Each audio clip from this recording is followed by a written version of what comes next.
Vendredi 19 juin 2020, on vient de nous livrer ça.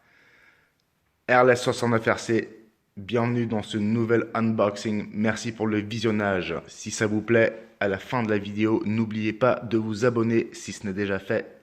Bien entendu, la cloche de notification et un petit pouce en l'air. Allez, on va checker ça.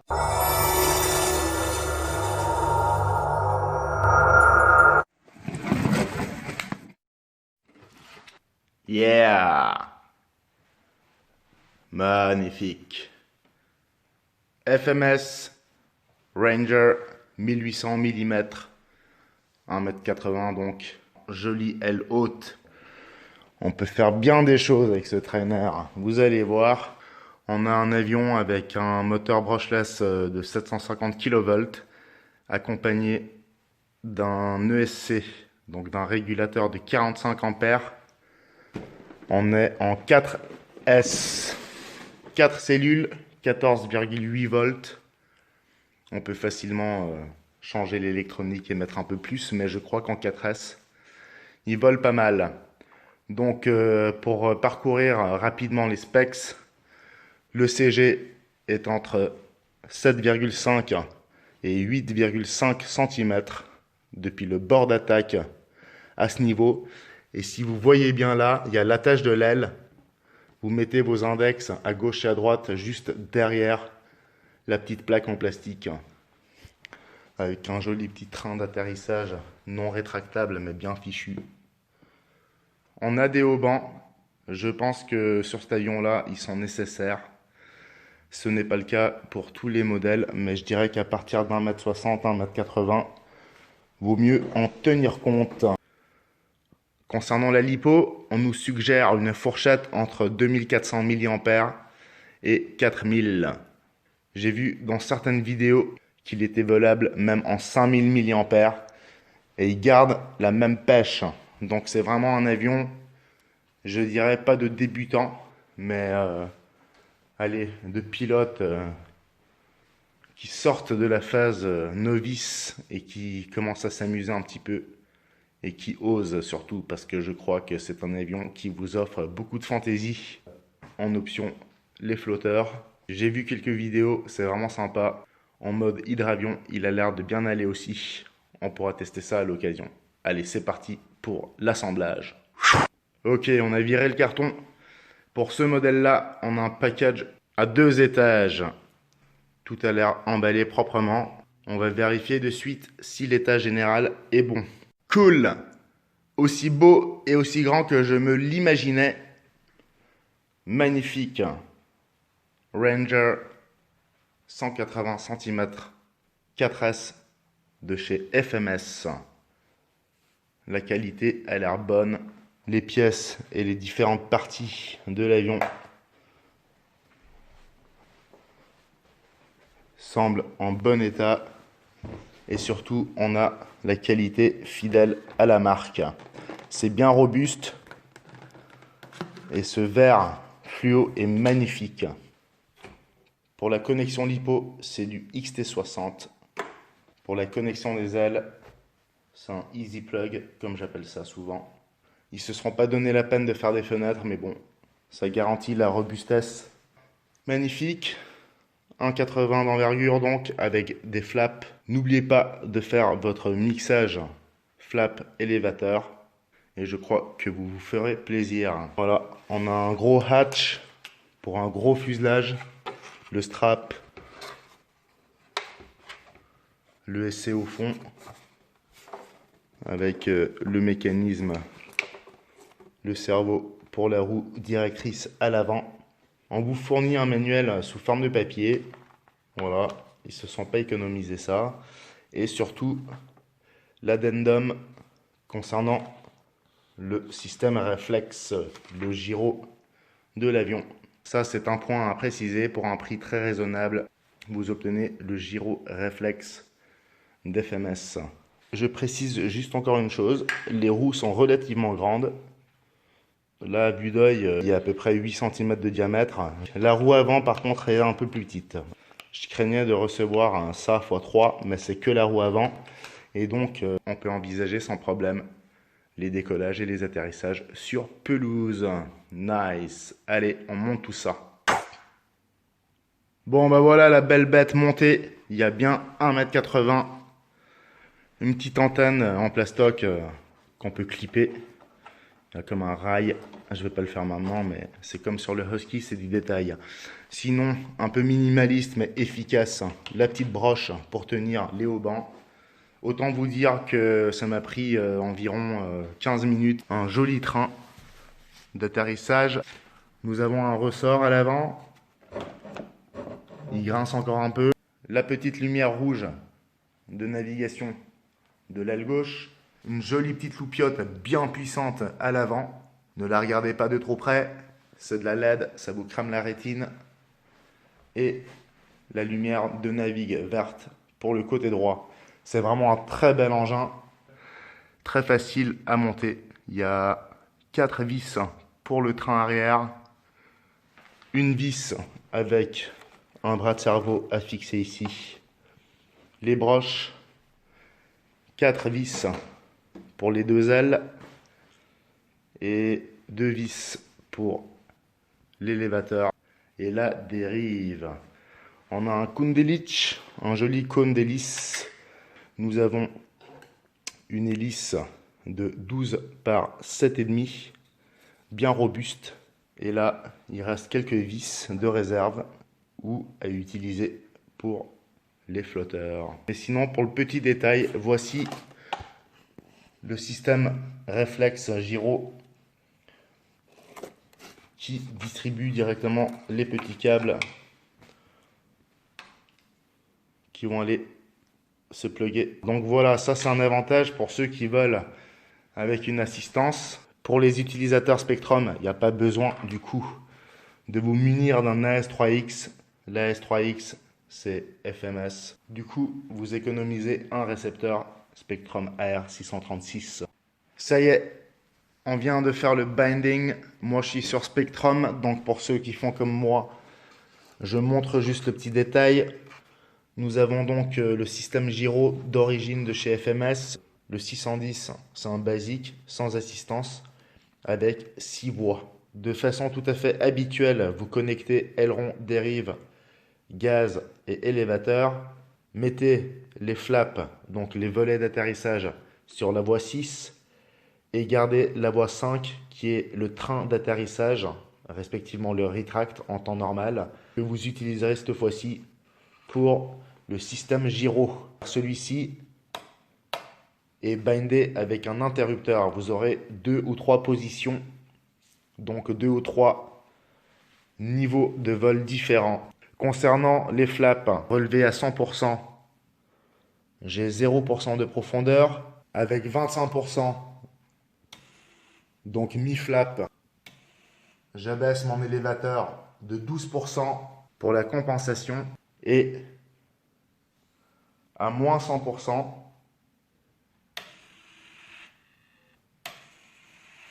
je règle 20% sur l'élévateur.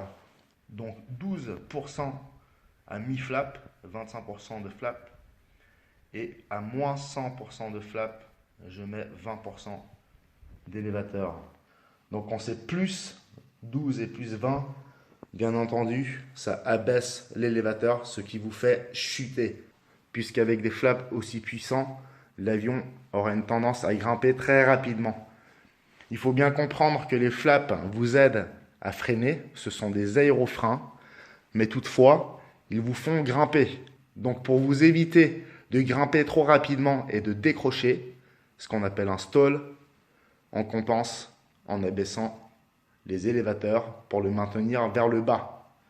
Donc au moment où vous activez ces flaps, derrière ça se met en route et ça va atténuer, compenser le fait que l'avion grimpe. Pour ce qui est de la vitesse des flaps, moi je mets 1,6 secondes sur ce modèle. Voici à quoi cela correspond.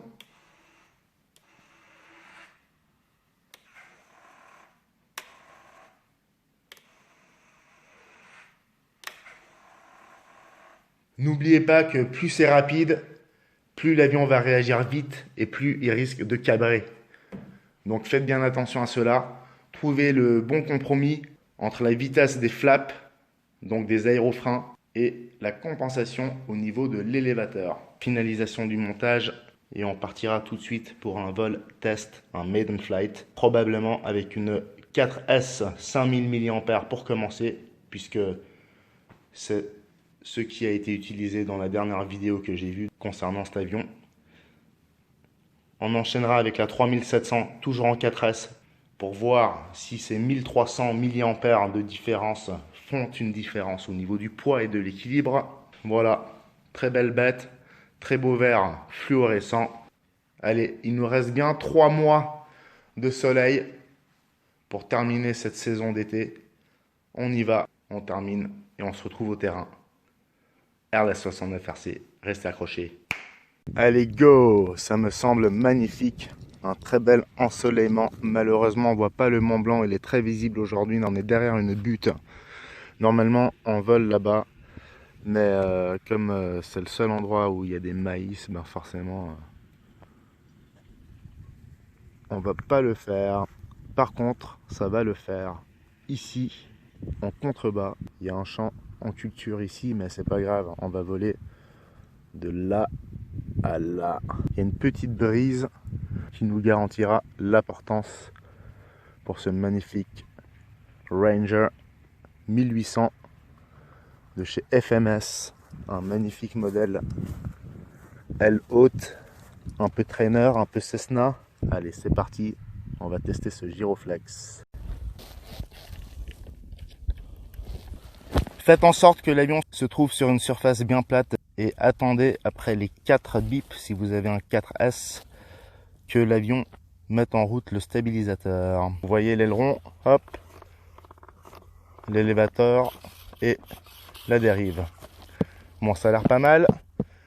Je rappelle que je vais faire ce premier test en 4S avec une lipo de 5000 mAh. Elle fait donc son petit poids. Ça implique donc de la mettre le plus en avant possible. Normalement, quand vous avez une 3000 ou une 4000 mAh, vous reculez un tout petit peu. Là, j'ai testé. Avec ce poids-là, je suis obligé de la mettre tout en avant à 7,5 ou 8,5 cm du bord d'attaque. Le CG correspond.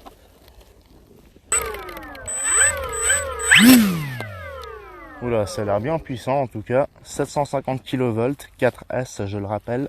Allez, c'est parti. On ferme. Évidemment, il y a le vent qui se lève. Mais c'est pas grave.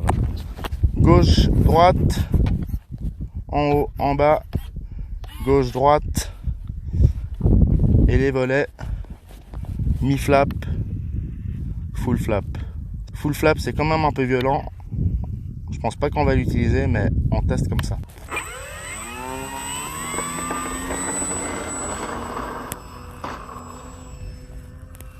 Oula!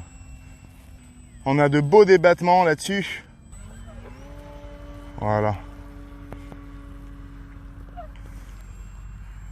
Je vais enlever le mode sécurisé. Voilà. Ah, c'est magnifique. Il va très bien ce mode. Ah voilà, vous avez vu la réaction, j'ai remis en mode stabilité et ça redresse tout de suite. Je pensais pas que ça serait aussi violent, mais visiblement ça va pas mal. 5000 mAh 4S. Le poids semble vraiment pas mal, un bon compromis.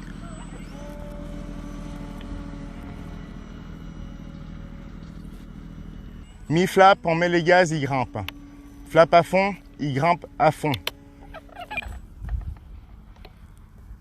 Et ben on va régler le flap, le full flap parce qu'il est vraiment peu violent, il sert à rien. Voilà. 4S 5000 mAh, on va tenter l'atterrissage. Ça va être assez simple, je sens. Allez, je prends mon virage, je descends. Je me mets face à la piste. Et je vais quand même enclencher mi-flap pour m'aider. Et on voit bien, je suis à 25% de gaz.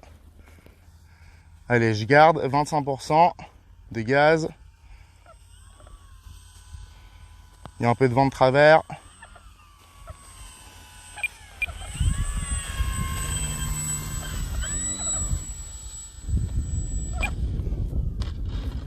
Allez. Oups, on dira que c'est pas mal.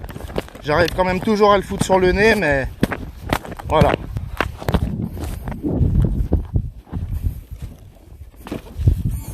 Bon, c'est un beau bébé. Il s'est pas trop fait mal, car il s'est retourné très lentement et doucement. Voilà. Il y a l'assistant qui gueule. On essuie un peu l'hélice. Voilà. Bon, allez. 4S 5000 mAh, ça s'est très bien passé. On va checker combien de pourcents il nous reste. Donc satisfaisant pour ce premier vol avec ce Ranger 1800 Maiden Flight.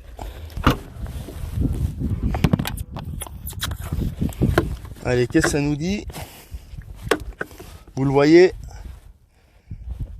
Bashing Gen-Zeiss 100 000 mAh 50 C. Offrez à votre avion les C nécessaires. Les C sont les muscles. Et pour un avion comme ça en 750 kV 4S, je peux vous dire que c'est musclé et ça mérite les 50 C de débit de courant. Allez, on est à 79, presque 80%, donc 21% de consommation sur ce premier vol. Allez, on passe tout de suite à la 4S 3700, donc 1300 mAh de moins, ce sera plus léger. 4S 3700 mAh.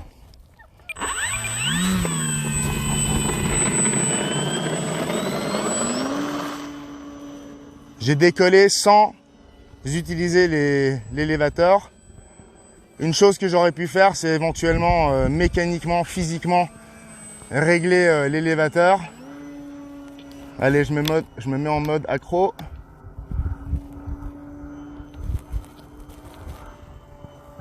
Allez, il fait de l'inverted parfaitement. C'est génial.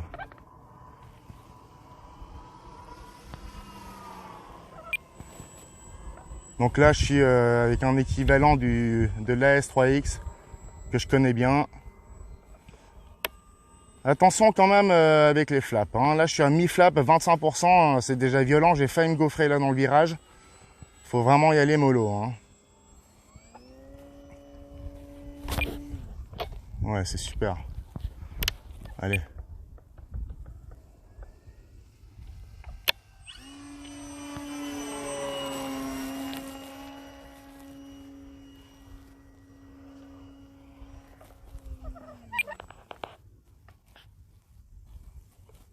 Full flap. Voilà, regardez comme il grimpe. Hein. C'est dangereux. Va falloir régler ça. Hein. Là, je sais pas si vous avez vu la petite réaction. Il s'est mis en mode débutant. Donc avec l'assistance un peu plus forte. Je vais grimper un peu pour voir s'il me laisse faire le roll. Non, il laisse pas. Vous voyez? Il me bloque.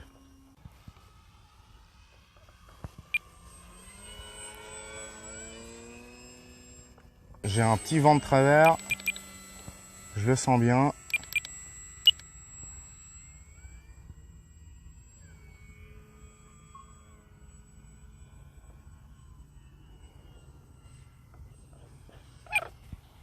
Allez, je mets pas de flap, j'essaye un petit atterrissage.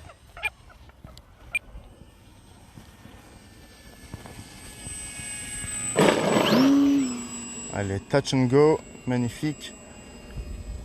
Là, je suis avec l'assistance. Je vais donc l'enlever et je vais recommencer. Je vais juste vérifier si je suis bien sans assistance. Yes. Allez, je vais faire un atterrissage sans assistance. Et on va arrêter car cet avion va participer au concours du 5 septembre à l'Amicale. C'est quand je suis sans assistance qu'il y a le plus de vent. Oh, magnifique! Bon bah écoutez, là j'ai fait mon maximum pour vous faire la meilleure démo, le meilleur maiden flight. Ça s'est pas trop mal passé. Un vol un petit peu, je dirais pas anxieux, mais on se méfie, comme je le disais à l'instant. je souhaite le faire participer au concours organisé par l'Amicale, au sein de laquelle je suis depuis maintenant quelques mois. C'est tout nouveau, tout frais. Et je suis très content de pouvoir aller me présenter avec ce magnifique engin d'1,80 m, très léger, très puissant pour son poids, avec une aile haute et de bonnes petites roues. On sera capable de bien décoller sur le gazon, parce qu'on décolle et on n'atterrit pas en dur là-bas, et surtout de pouvoir effectuer un vol en toute sécurité. Allez, rapide vérification de ce qu'il nous reste. 66% pour une 3700 mAh, après à nouveau un peu plus de 2 minutes de vol, 2 minutes 08.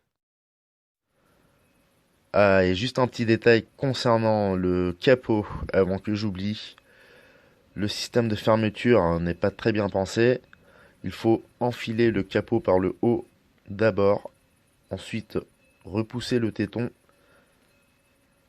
et appuyer pour fermer, au risque d'abîmer la mousse. Magnifique.